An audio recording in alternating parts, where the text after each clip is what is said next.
नोबेलचा अनुभव मला इतका घाण आला की जेव्हा आम्ही पेशंटला ॲडमिट केलं तिथे तर बाहेरून आणू शकतो, तर त्यांनी सांगितलं की नाही आमच्या मेडिकलमधूनच तुम्हाला त्या गोळ्या घ्याव्या लागतील. जवळ सगळ्या गोळ्या 40,000च्या पेक्षा जास्त होत्या. त्यांनी मला ते म्हणजे 3 टाईम मला त्यांनी त्या गोळ्या आणायला सांगितल्या.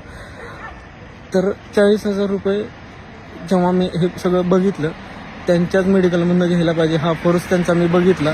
आणि जेव्हा ह्याच्या आधी पप्पांना जिथे ॲडमिट केलं होतं तिथे असं काय मला आढळलं नाही. मी त्याच गोळ्या बाहेरून आणायचो तर ते मला जवळजवळ अर्ध्या किमतीत मला मिळत होत्या. जवळजवळ आता 40,000च्या जरी गोळ्या मी बाहेरून जरी घ्यायचा विचार केला असता तरी मला 20,000पर्यंत त्या पडल्या असत्या. पण इथे एवढी लूट होती आणि माझ्या बापाला मला मरताना नाही बघायचं आहे. सैराट फेम अभिनेता अरबाज शेख सध्या चर्चेत आहे, ते त्याच्या इन्स्टा पोस्टमुळे. या व्हिडिओमध्ये त्याच्या वडिलांची परिस्थिती गंभीर असून त्यांच्या उपचारासाठी आर्थिक मदत करण्याचं आवाहन केलं. ज्या रुग्णालयात त्याच्या वडिलांना दाखल करण्यात आलं त्या सोलापुरातील नोबल हॉस्पिटलवर मनमानी कारभारावरून त्यांनी रडत रडत व्हिडिओ केलेला आहे. हा व्हिडिओ चांगलाच व्हायरल झाला.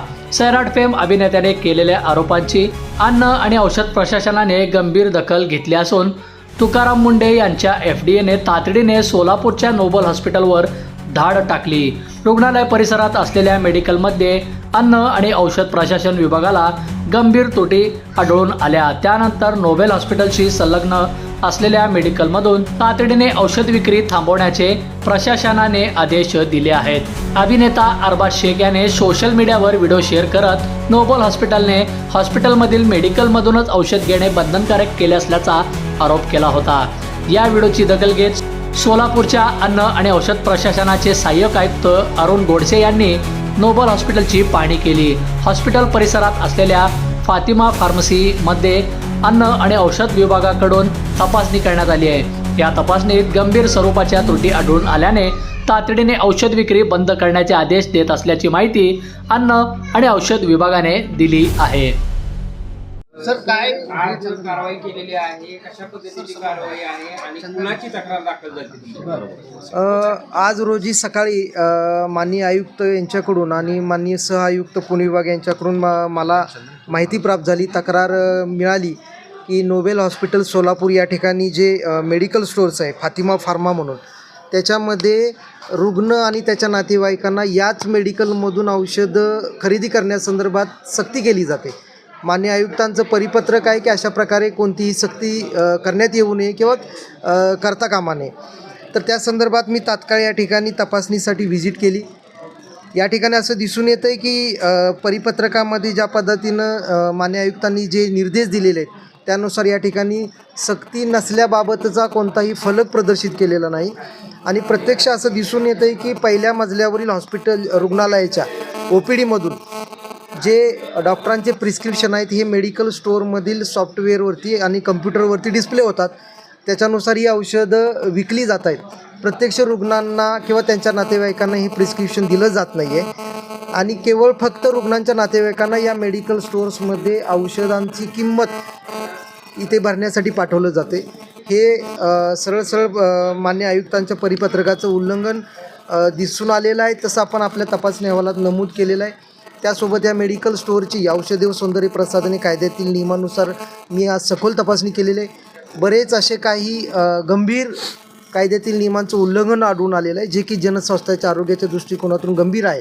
त्यामुळे मी या मेडिकल स्टोअरला तात्काळ औषध विक्री बंद करण्याचे आदेश जारी करतोय. म्हणजे ते जे सल्ल्या म्हणून जे सैराट कलाकार आहे यस त्यांनी उल्लेख केला आहे मी इथनं 40,000 रुपयाचे औषधं मला घ्यावं लागले, तर ते प्रिस्क्रिप्शन बघितलं का काय होतं काय? ते प्रिस्क्रिप्शन आपल्याला या ठिकाणी मिळालेलं आहे आणि त्याच्यामध्ये असं दिसून येतं आहे की ते सुद्धा ऑनलाईन सिस्टीमवरतीच प्राप्त झालेलं होतं आणि एक प्रकारे त्यांना इथूनच औषधी खरेदी करण्यासंदर्भात कंपल्शन सक्ती करण्यात आलेली होती. आरोप काय केला आहे ती जी 40,000 रुपयाची औषधं घेतलेली ते बाहेर 20,000 रुपयाला मिळत होती? नाही, त्याच्यामध्ये असं आहे की MRP आपल्याला कोणत्याही औषधाची किंमत आकारता येत नाही आहे. या ठिकाणी असं दिसून येते की MRP नुसार औषध विक्री केली जाते. MRP जास्त किमतीनं औषध विक्री केली तर आपल्या नियमांचं उल्लंघन होतं. त्यामुळं तो जो त्यांचा मुद्दा आहे की कंपल्शन केलं जाते त्याच्यामध्ये तथ्य आढळून आलेलं आहे. ते 40,000 आणि 20,000चा डिफरन्स ज्यादा किमतीनं आकारलेली नाहीत, फक्त त्यांनी कंपल्शनच्या रिलेटेड जो काय त्यांचा मुद्दा होता त्याच्यामध्ये तथ्य आढळून आलेलं आहे, त्यानुसार आपण कारवाई करतोय. परंतु आता त्यांनी जे म्हणताय की 40,000ची औषधं 20,000 रुपयाला बाहेरच्या पिढीमध्ये मिळाली असती, परंतु ते डिस्काउंटच्या रिलेटेड आपल्या कायद्यामध्ये असं कोणता नियम नाही आहे आणि त्याच्यामध्ये मेडिकल मध्ये डिस्काउंट किती दिला पाहिजे आणि त्याबाबत आपल्या कायद्यामध्ये काही नियम नाही आहे. फक्त मेडिकलला एवढं कंपल्शन आहे की त्यांनी MRP पेक्षा कोणत्याही प्रकारे जादा किमतीमध्ये MRP पेक्षा जास्त किमतीमध्ये विकू नये. तर ही पिढी किती दिवस बंद? आता सध्या आपण यांना तात्काळ औषध विक्री बंदचे आदेश देतोय आणि इमिजिएट त्यांना आपण कारणे दाखवा नोटीस जारी करून कायद्यातील नियमानुसार त्यांच्यावरती तात्काळ कारवाई करतोय.